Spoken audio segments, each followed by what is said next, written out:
The National Association for the Visual Arts acknowledges the Gadigal peoples of the Eora Nation where our office is located, and all custodians of country throughout all lands, waters and territories. We pay our respects to elders past, present and future.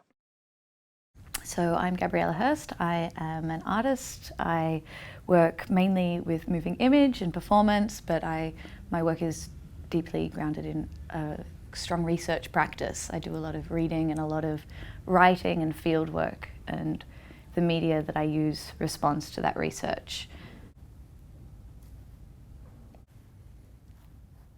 What has been a turning point in your career?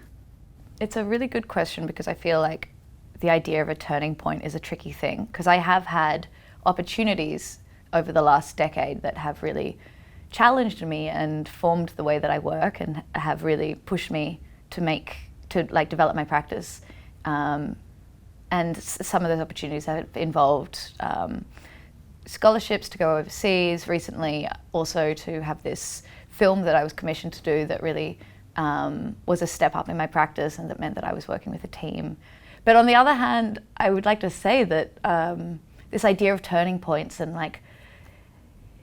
it has this kind of undertone of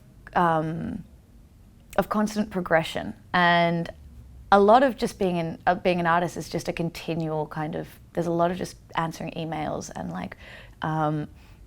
not like this idea that you're always going forwards. I feel like you have these opportunities that come forward and they do push you in a way, but at the same time you can then just have a huge lull period.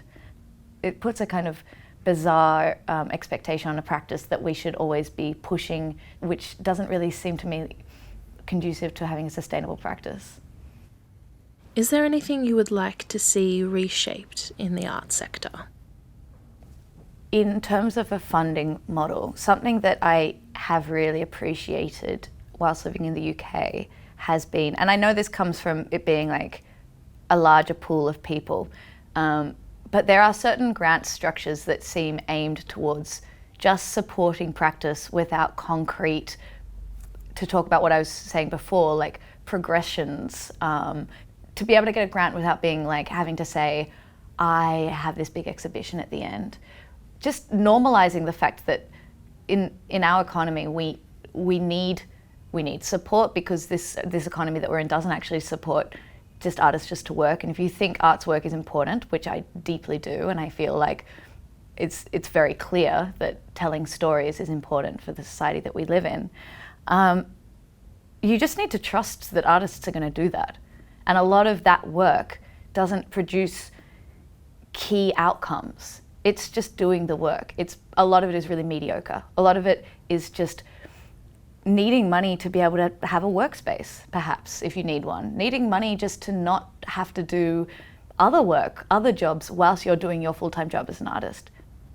What brings you joy in your work? Different things. Coming up with ideas when it kind of all comes together and you've just been researching and doing things and making things and not really knowing where it's going, and then sometimes it just kind of falls together and you're like, oh, that makes sense, and I didn't think it was going to make sense, and it makes sense. That gives me a great deal of joy.